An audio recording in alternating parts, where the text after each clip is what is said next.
भक्तों, आज नवरात्रि का 8वां दिन है और आज के दिन हम महागौरी का पूजा करते हैं।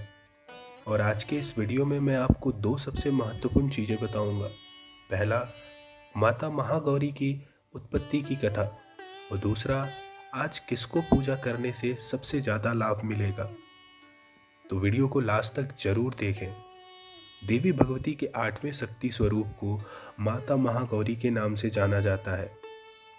माँ महागौरी के पूजन का विशेष दिन है नवरात्रि का 8वां दिन, जिसे महाअष्टमी भी कहा जाता है। इस दिन संपूर्ण विधि से माता महागौरी के ध्यान और पूजन से भक्तों का कल्याण होता है और इन्हीं की कृपा से कई असंभव कार्य भी संभव होने लग जाते हैं। माँ महागौरी का स्वरूप अत्यंत गौरवर्ण और दिव्य है। माँ के गौरवर्ण को शंख और चंद्र और कंद के फूल समान माना गया है।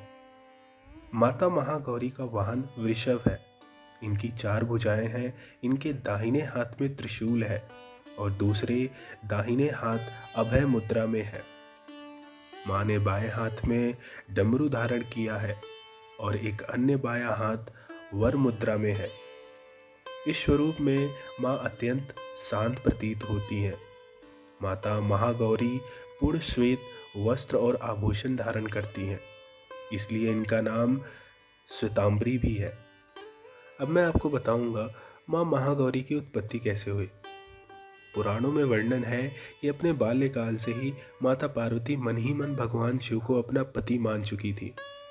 शिव शंभु से विवाह करने के लिए माँ पार्वती ने कई वर्षों तक कठोर व्रत और तपस्या की, जिससे उनका पूरा शरीर काला हो गया था। और फिर एक समय ऐसा आया जब भगवान शिव माता पार्वती की कठिन तपस्या से प्रसन्न हुए और उन्हें पत्नी के रूप में स्वीकार कर लिया।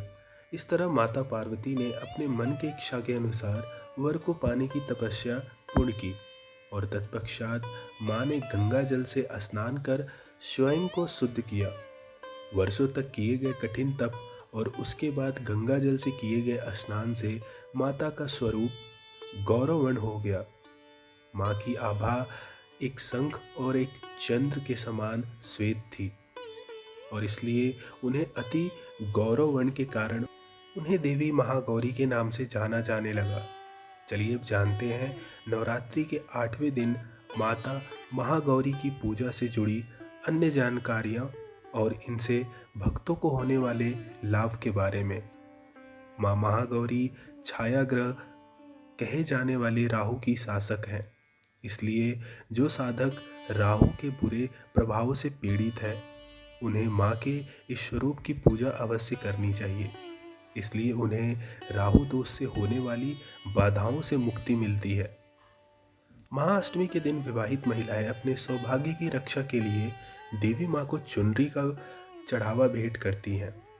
महाअष्टमी के दिन बहुत से घरों में कन्या पूजा भी किया जाता है।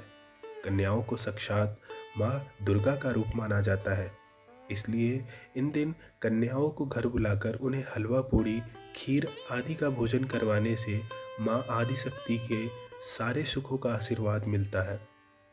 माँ महागौरी का ध्यान करने से साधकों में विचारों की वृद्धि होती है और उनका चंचल मन एकाग्र हो जाता है।